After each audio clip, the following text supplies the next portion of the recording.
Assalamualaikum warahmatullahi ta'ala wabarakatuhu. I am Asnairah Kusain from BAIS-2A.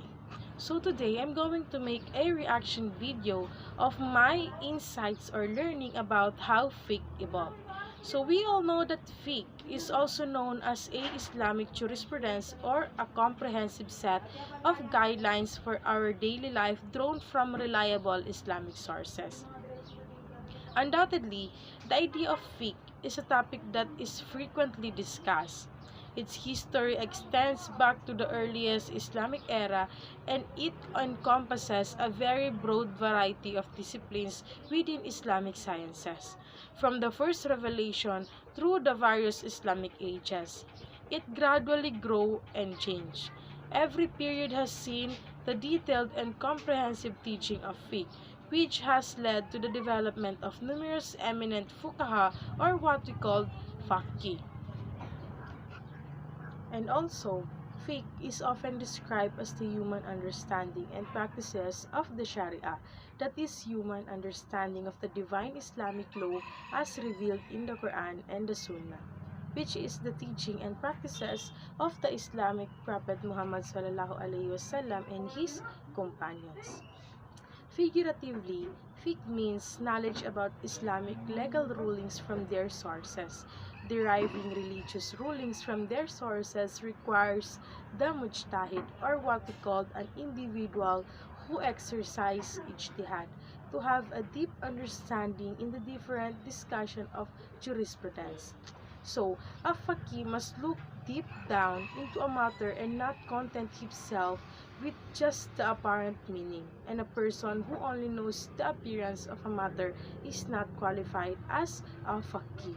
So, al-fiqh is also known as the principle of Islamic jurisprudence or the roots of fiqh.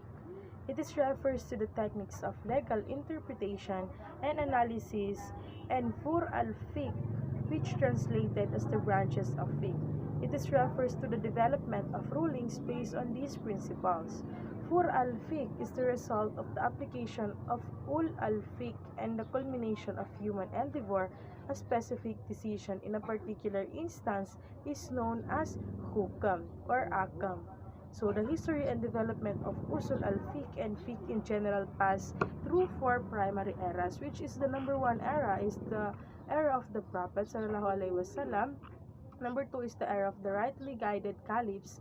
Number three is the era of the companions and elder successors. And the last one is the era of codification. So, my reaction about the first era, which is the era of the Prophet, is this period starts with the selection of Muhammad as the last and final messenger, 13 years prior to the migration to Medina, and ends with his passing in the 11th year following the migration. So simply because this was the era of divine revelation, this is the period that is regarded as being the most significant in the development of fiqh and al-fiqh.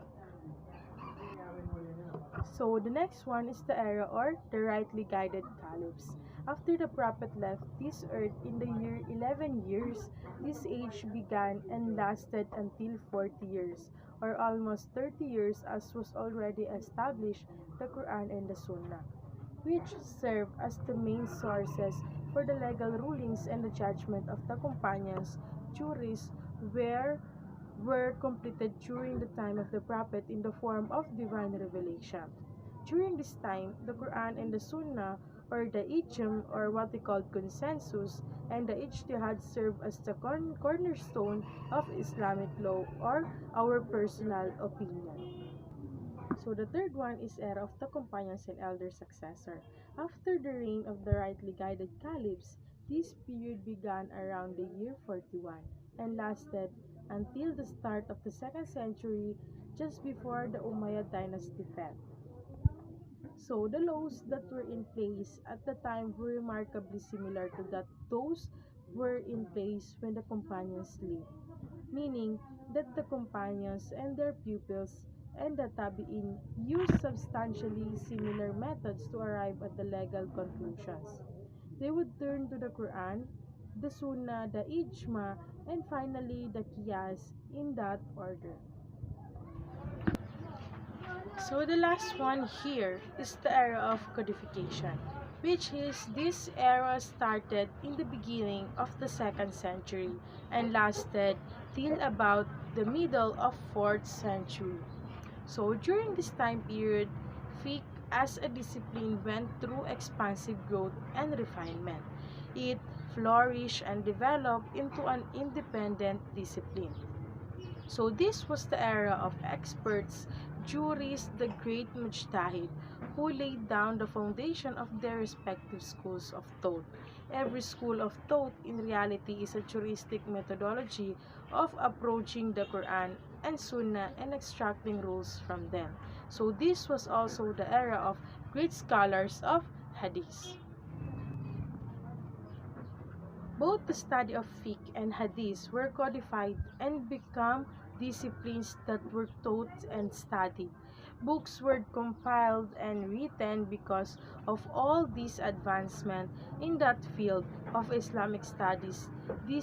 Era is known as the golden era of fiqh, which is the era of codification and the era of mujtahidun.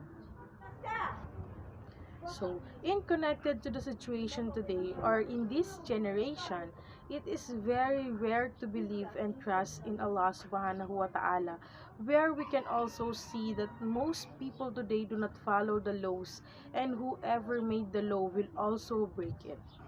Just like what Ma'am Far said, that people today or nowadays is easily says that a certain thing is haram or fard. So for example, for me, for example is shirk. On that surface, it is defined as making someone equal to Allah subhanahu wa ta'ala, but in actuality, it has much deeper meaning. That shirk is making someone or something or some entity equal to any of the 99 characteristics defined in the Quran.